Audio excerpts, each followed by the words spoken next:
3 minutes and 42 seconds. That was the length of the video that stopped the internet. There was no explosion. There was no scandal in the traditional sense. There were only two people in a hotel corridor in Chicago: Michael Jordan, the greatest legend of basketball, and Caitlyn Clark, the brightest star of women's basketball. And there were tears. Many tears. The video was captured by a security camera at the hotel in Chicago.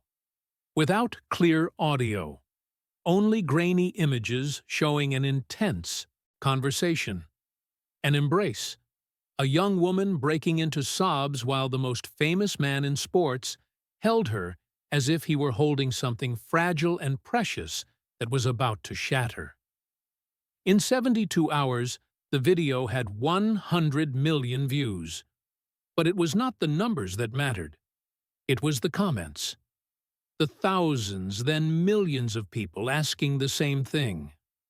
What did he say to her? To understand why that moment happened, why it was necessary, we need to talk about an uncomfortable truth that the world of sports rarely admits aloud.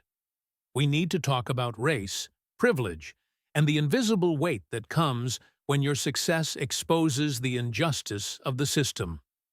You can notice that some conversations are avoided not because they are not important, but because they are too important, too uncomfortable, too real.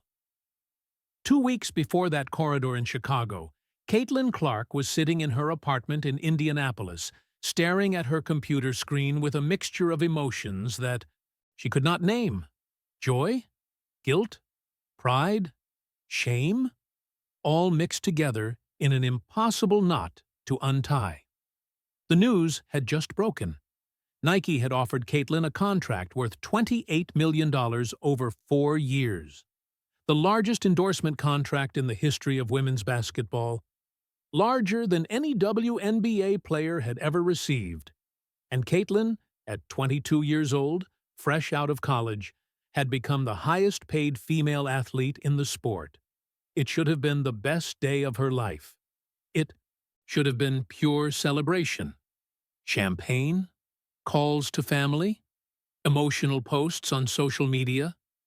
But Caitlyn did not post anything. Because in the minutes after the news broke, her phone exploded. And it was not just congratulations. They were messages of anger, of pain, of uncomfortable truths that she could not ignore. Of course the white girl gets the contract. Aja Wilson has 2 MVPs and does not earn that. White privilege in action. Angel Reese is equally talented, but does not have the same sponsors. Why, Caitlyn? How is it possible that the moment that should have been her greatest triumph transforms into something that feels like betrayal? Caitlyn set her phone aside, hands trembling. Because she knew. God, she knew. She had seen the statistics. Aja Wilson, 2-time WNBA champion, MVP multiple times, did not have a contract anywhere near that. Breanna Stewart, one of the greatest players of all time, did not either. Angel Reese, her college rival, who had been equally dominant, was signing for a fraction of what Caitlyn had just received. And all of them were black. Was it coincidence? Caitlyn knew it was not. Women's basketball had always struggled for attention, for money, for respect. And suddenly, with her rise, attention was coming. Money was coming. But it was coming to her. Not to the black female players who had built the foundation of the sport. Not to the women who had fought decades for recognition. It was coming to the white girl from Iowa. Her phone rang. It was Kevin O'Connor, her agent. She answered reluctantly. "Caitlyn, this is incredible. 28 million. You deserve every penny." His voice was full of genuine enthusiasm. "Kevin," her voice came out weak. "Did you see social media?" "Ignore," he said quickly. "There will always be people with envy. You worked hard. You deserve this." But do I deserve it? The words came out before she could stop them. Kevin, Aja has 2 MVPs. Brianna is a legend. And I barely entered the league. Silence on the other end. And then Kevin, to his credit, responded with honesty. Caitlyn, the system is not fair. It never has been. But that is not your fault. Not being my fault does not mean it is not my problem, she answered softly. And then she hung up. It is impossible not to feel the weight when you realize that your success is built on a system that fails with other people. In the days that followed, Caitlyn tried to do what she thought was the right thing. She posted on social media about other WNBA players. She used interviews to talk about Aja Wilson, Angel Reese, Sabrina Ionescu. She mentioned systemic inequality. She talked about how the entire league deserved more attention. But that also generated criticism. Performative. It is not enough. You are benefiting from the system while pretending to care. And then came the interview that broke something fundamental inside her. It was with a respected journalist, a black man who had covered basketball for decades. And he asked a question that no one else had dared to ask.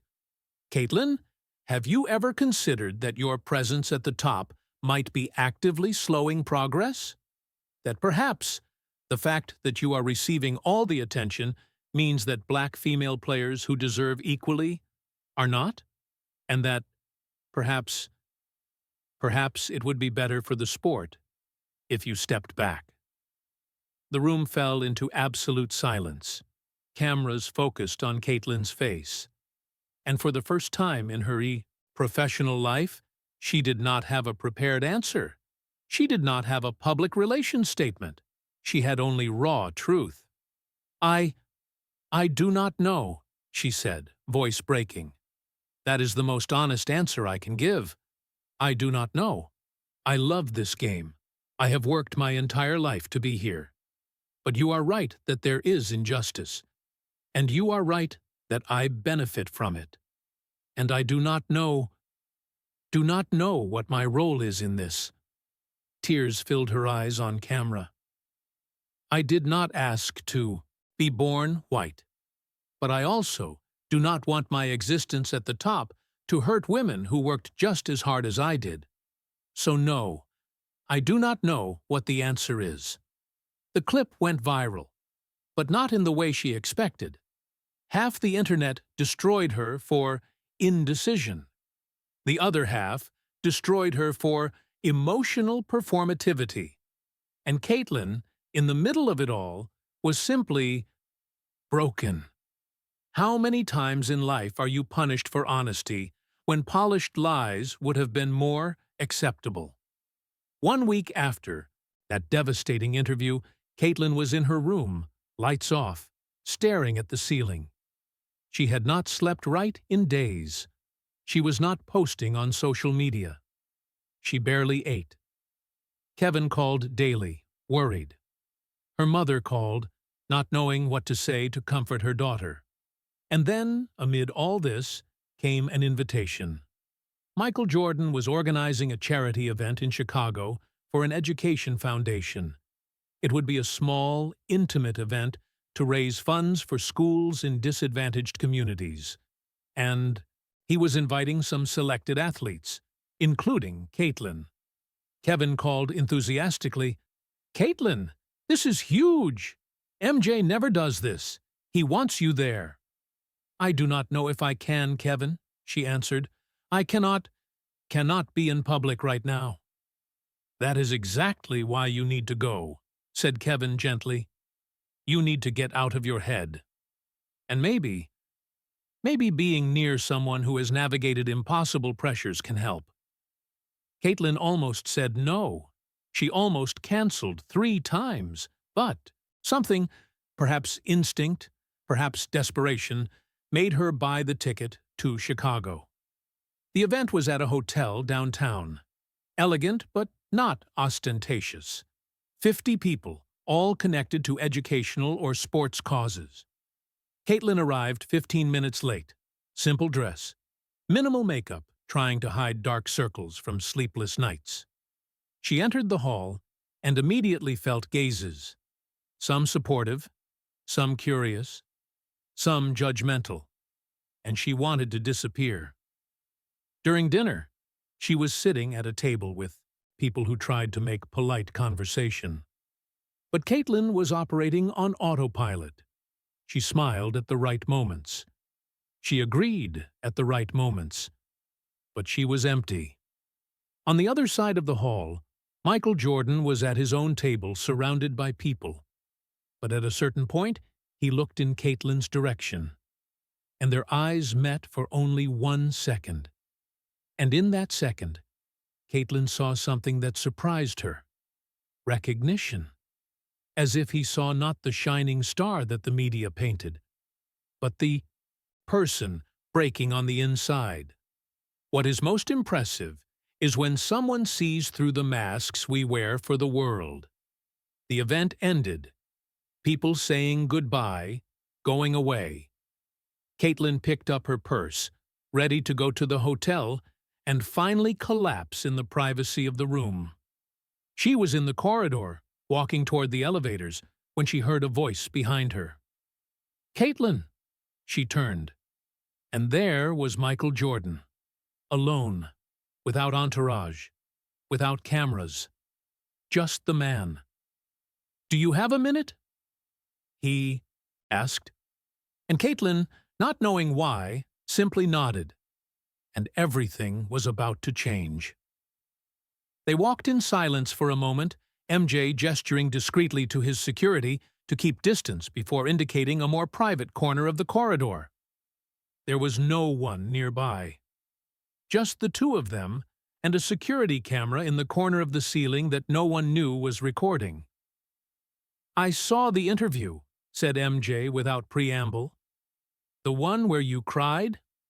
Caitlyn felt her face heat with shame. It was not my best moment." "It was your most real moment," he corrected, "and probably the most courageous." She looked at him, surprised. Naturally, this leads us to understand that sometimes courage does not look heroic. It looks vulnerable, hesitant, honest. But to fully understand why that conversation was so necessary, we need to go back and understand not only what Caitlyn was going through, but what led her to that point of rupture. 1 week before MJ's event, Caitlyn had tried to do something she thought would be helpful. She had used her platform to amplify other players. She posted a thread on Twitter about Aja Wilson's statistics. She shared highlights of Angel Reese. She did an Instagram Live with Brianna Stewart. But the reaction was mixed. Some thanked her. Others said, "Too late. You are only doing this because you got caught. This does not change the system." And the criticism that really cut came from an anonymous account that somehow articulated the deepest fear Caitlyn carried. "You can talk about them all you want, but at the end of the day, you have 28 million, and they do not. Your words are cheap." Caitlyn had stayed awake that night, those words echoing, because they were true. She did have 28 million. And talking about injustice while benefiting from it, was not that hypocrisy? She had called her mother that night at 2 a.m. "Mom, I do not know what to do," she said, voice breaking. "I did not ask to be white. I did not ask for the system to favor me. But it does. And every dollar I earn seems stolen from someone who deserves more." Her mother, to her credit, did not give platitudes. "Sweetheart, I do not have an answer. But feeling guilty will not change the system. You need to figure out how to live with that consciousness without destroying yourself." "But how? How do you live knowing that your success is built on an unjust system?" how is it possible to carry gratitude for opportunities and guilt for those who did not have them simultaneously? And then there were the conversations Caitlyn had with other players. The one that destroyed her most was with Angel Reese. Angel and Caitlyn had a complicated history. Rivals in college. Media constantly comparing them. But there was also mutual respect. Admiration, even. After the Nike contract announcement, Angel had sent a private message. Not public. Private. And the words were carefully chosen. Congratulations on the contract. You worked hard and deserve success. But I also need to be real with you. It hurts. It hurts to see that you achieved in months what black female players have not achieved in entire careers. And I know it is not your fault. But it is also not fair.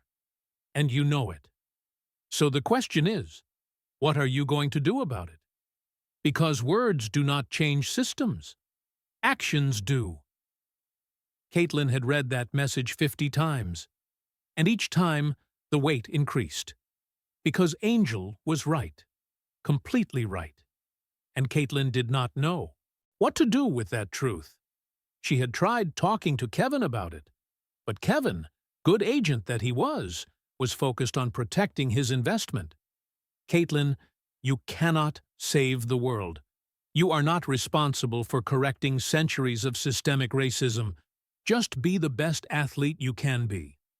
But that was not enough. Not for Caitlyn. Because she could no longer just play when she knew that every dollar she earned, every spotlight she received, was a dollar and spotlight that another player, equally talented, equally deserving, was not receiving. It is impossible not to feel that individual success in an unjust system always carries the bitter taste of complicity. And then there were conflicting voices in the media, some saying she was being too hard on herself, others saying she was not doing enough, and Caitlyn, in the middle, trying to figure out what was her responsibility to carry and what was not. There was a specific moment, 3 days before MJ's event, that almost completely broke her. She was at the gym, training alone, trying to find peace in the only place that had always made sense, the court. And her phone rang. It was an unknown number. She almost did not answer, but something made her answer. Hello? Caitlyn? This is Cheryl. Cheryl Swoops. Caitlyn's heart stopped. Cheryl Swoops. Absolute legend of women's basketball. One of the greatest of all time. Cheryl, hi, Caitlyn managed to say, mind racing. Why was Cheryl calling? I saw you struggling, said Cheryl, voice gentle but firm. And I needed to call. Because I went through something similar, decades ago. Not exactly the same, but I understand the weight. Immediate tears in Caitlyn's eyes. Do you want to know what I learned? Asked Cheryl. Please, whispered Caitlyn. I learned that you cannot carry guilt for a system you did not create. But you also cannot ignore it. You are in a unique position. You have a platform that few people have. And the question is not whether you deserve it or not. The question is, what are you going to do with it? Have you ever wondered if the greatest responsibilities come not from choices we make, but from positions where we find ourselves? But what can I do? Asked Caitlyn, voice breaking. I am just one person. How do I change the entire system? You do not change it alone, answered Cheryl. But you can be a catalyst. You can use every dollar, every interview, every opportunity to amplify, to demand, to not accept that that is just how things are. But to do that, you need to stop hating yourself first. Those words stayed with Caitlyn. Stop hating yourself first. But how? And that is what brought her to Chicago. Not with expectation that MJ would have answers, but with hope that perhaps, just perhaps, someone who had navigated being an icon in an imperfect system could offer something. Perspective, understanding, anything. And now, there in the corridor, MJ was saying that he had seen the interview where she cried, and was calling that courageous. "I did not feel courageous," admitted Caitlyn. "I felt lost." "Exactly," said MJ, "because real courage rarely comes with certainty. It comes with honest doubt." He gestured to an area with chairs in the corner of the corridor. "Sit with me for a minute."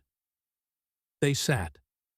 And what MJ was about to say, the vulnerability he was about to share, would change not just that night. It would change Caitlyn's entire trajectory of how she saw her role in the sport. And millions of people who would eventually watch that grainy video would be changed too. Because great things happen when no one is looking. But sometimes, the greatest thing that can happen is one person saying to another, "I understand, and you are not alone, and there is a way through this." And that way was about to be illuminated. Michael Jordan sat in that chair in the hotel corridor, and for the first time in front of Caitlyn Clark, let the armor of MJ the legend fall completely. What remained was Michael. Just Michael, a man who had carried weights that the world never saw. "You are carrying a weight that is not yours," he began, going straight to the point. Without warm-up, without small talk. Caitlyn tried to deny defensive instinct. "I am just trying to figure out my place in—" "No," he interrupted gently but firmly. "You are carrying guilt for a system you did not create.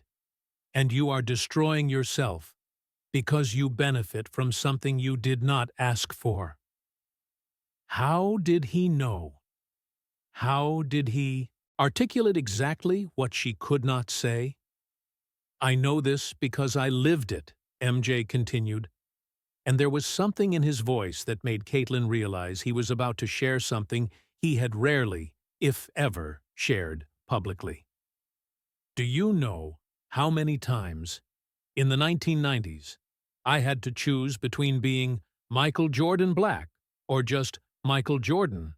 he asked, looking not at her, but at some distant point, as if accessing deeply guarded memories. Caitlyn shook her head silently. "Every time there was racial injustice, every time black brothers and sisters were being beaten by police, every time the system failed black communities. And I had a platform. I had a voice. But I also had fear." He looked at her now, raw vulnerability in his eyes. "Fear that if I spoke, Nike would leave me, that sponsors would run away, that I would lose everything I had built. And then I would stay quiet. I would stay in my place. And every time I did that, I died a little inside. It is impossible not to feel the weight of regrets carried for decades. There is a famous picture," continued MJ, "of me refusing to endorse a black political candidate because Republicans also buy sneakers. Have you seen that story?" Caitlyn nodded. She knew that controversy. "That haunts me to this day," he said, voice breaking slightly. "Because it was true. I chose my wallet over my principles, and it took years, years, for me to forgive myself for that." Tears were forming in Caitlyn's eyes now, not only for her own pain, but for his. "So, when I see you struggling, when I see you hating yourself for being in a position you did not ask for—" He paused, emotion clear. "I see myself 30 years ago, and I will not let you make the same mistakes I made. You can notice that we are about to hear wisdom bought at the high price of lived experience. Here is the first truth you need to accept," MJ said, voice becoming stronger now, clearer. "You are right. The system is unjust. It is racist. And yes, You are benefiting from privilege that you did not ask for, but that exists. Caitlyn began to cry because finally, someone was not softening it. Someone was being brutally honest. But here is the second truth, he continued, and that is the one that will set you free. You feeling guilty does not change the system. You refusing success does not open doors for other people. You torturing yourself does not make justice happen. He leaned forward, intensity in his eyes. I learned that the hard way. I spent years feeling guilty for having an easier passage than some black brothers, for having lighter skin than some, for coming from a middle-class family when others came from extreme poverty. And do you know what that guilt did? Nothing. It did not help anyone. It only corroded me from the inside. How many times does undirected guilt become nothing but unproductive self-flagellation? So, here is what you need to understand, MJ continued. And now he was getting to the heart of the message. Your job is not to refuse blessings. Your job is to multiply them. Caitlyn blinked through tears. What do you mean? You do not need to refuse Nike, he said clearly. You need to use Nike to demand that they pay Aja Wilson the same. You do not need to step out of the spotlight. You need to bring Angel Reese, Brianna Stewart, Sabrina Ionescu into the spotlight with you. Devastating pause while that sank in. You are not the problem, Caitlyn, MJ said, voice soft but absolutely firm. The system is the problem, and your job is not to destroy yourself because of the system. Your job is to use every dollar, every opportunity, every platform that this unjust system gave you to break the system itself. What is most impressive is when we realize that the greatest revolutionary act is not to refuse privilege, but to use it to destroy the structures that created it. But how? Asked Caitlyn, desperate for a concrete answer. How do I do that? Without seeming like I am just doing PR? MJ smiled slightly. You do it by being specific, being measurable, being relentless. He began to enumerate with his fingers. 1. You take a significant percentage of that Nike contract and create a fund that guarantees endorsement contracts for black female players. Not charity. Mandatory investment. 2. You use every interview, every one, not to talk about yourself, but to name other players, their stats, their achievements, their value. 3. You go directly to Nike, Gatorade, every sponsor, and say, either you pay these women what they deserve, or I use my platform to expose your hypocrisy. He leaned even closer. And when they ask you, do you deserve your contract? The answer is not, I do not know. The answer is, yes, I deserve it. And Aja deserves it. And Angel deserves it. And everyone deserves it. And I will fight until they have what they deserve. How is it possible that clarity of purpose can transform paralyzing guilt into powerful action? But, Caitlyn hesitated, what if I do all that, and it still is not enough? What if people still hate me? What if black female players still see me as a symbol of the problem? MJ took a deep breath. Then you keep going anyway. Because this is not about being loved. This is about being useful. About using an unjust position to create just change. And then he said something that cut straight to the heart. Caitlyn, I cannot go back and fix my mistakes. I cannot go back and endorse that candidate. I cannot go back and use my voice when I should have. But you are at the beginning. You can choose now what kind of icon you will be. Not just an athlete, but a catalyst for change. Tears running freely now down Caitlyn's face. And when it is difficult, MJ continued, his own voice breaking, when it seems impossible, when you want to give up, you remember. Greatness with conscience is not about feeling guilty. It is about transforming privilege into a tool of liberation, for you and for those who come after. And then he said the phrase that changed everything, the phrase that would be quoted for years, the phrase that would become a mantra. You cannot change the fact that the system favored you, but you can choose to use every unjust advantage you received to guarantee that the next generation does not need to fight like this generation had to fight. That is the job. Not carrying guilt, but carrying responsibility. Caitlyn collapsed completely. All the pressure, all the pain, all the confusion of the past weeks coming out in sobs she could no longer control. And Michael Jordan, the legend that the world saw as unshakable, did something simple and profound. He opened his arms and held that young woman while she cried. Not as a distant mentor, as an older brother, as someone who understood. And it was in that moment that the security camera captured two athletes, separated by generations and circumstances, united by shared humanity, and the weight of carrying more than just trophies.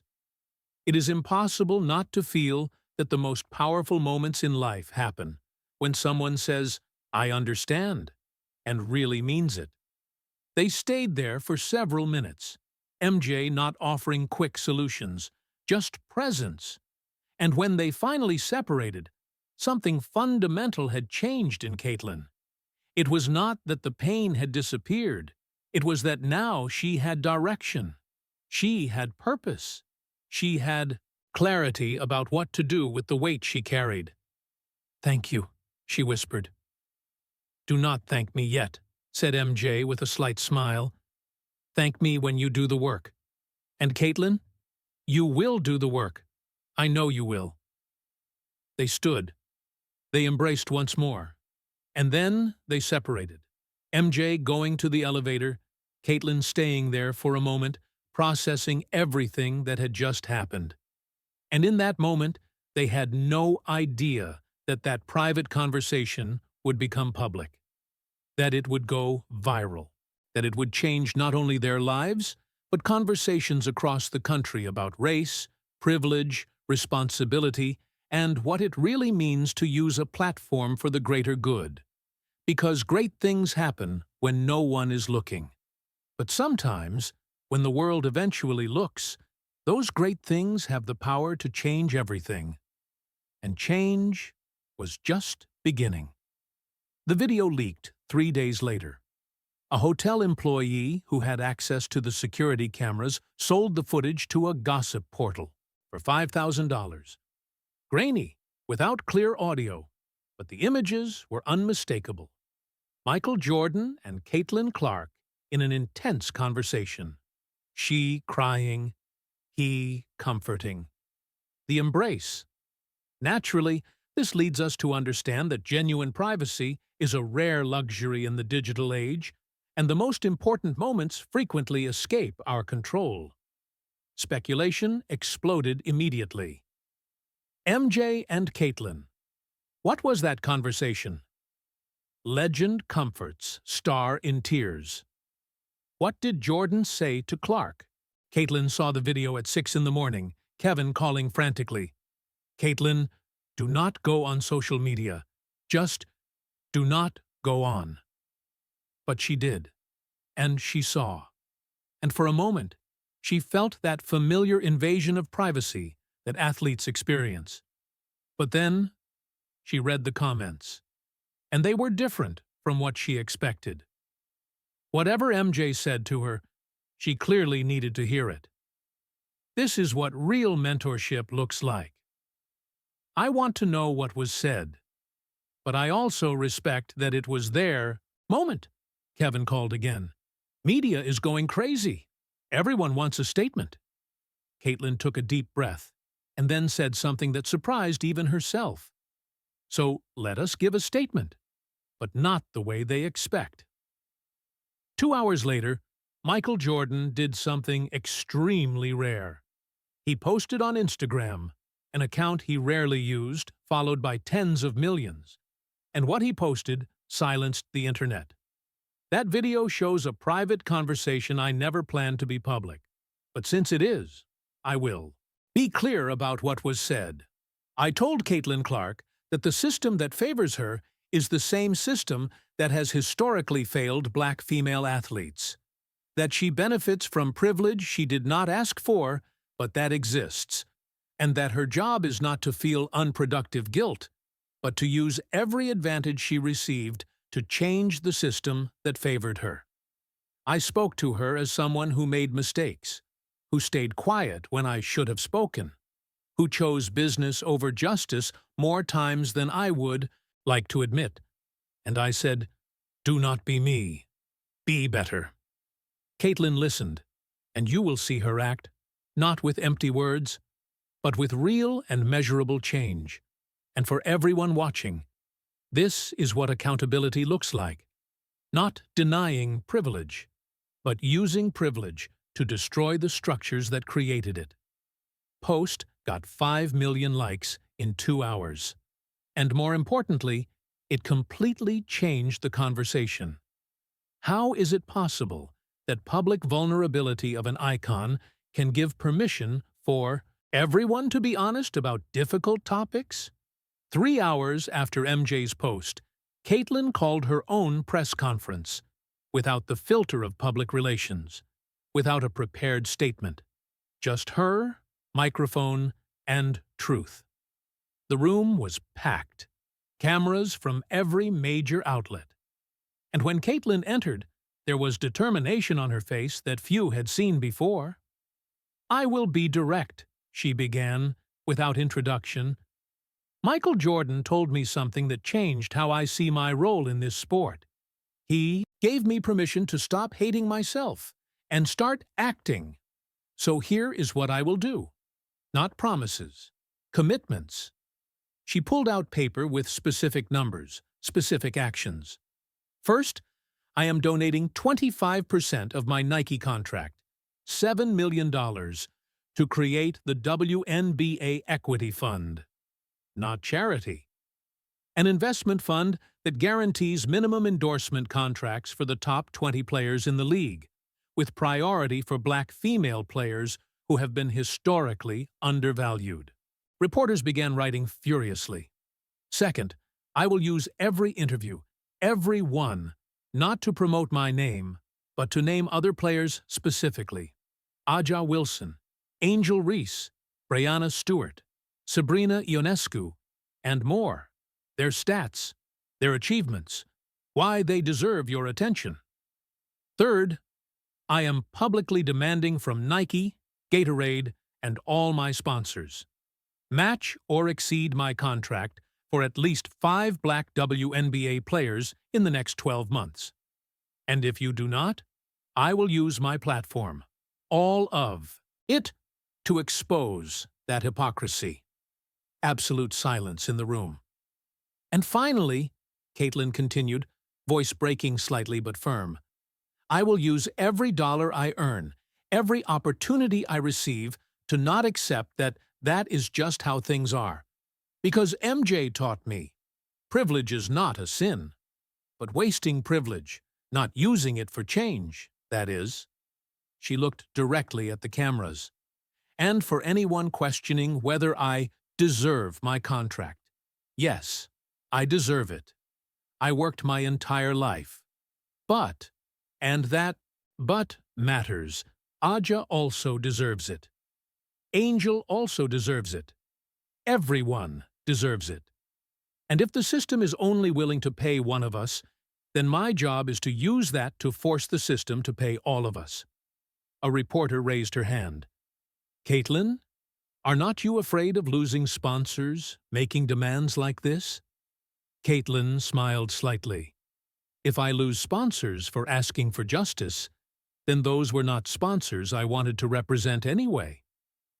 What is most impressive is when someone chooses principles over profit in a world that usually prioritizes the opposite. After the press conference, the internet exploded again. But this time, the tone was completely different. Angel Reese posted, This is how you use privilege.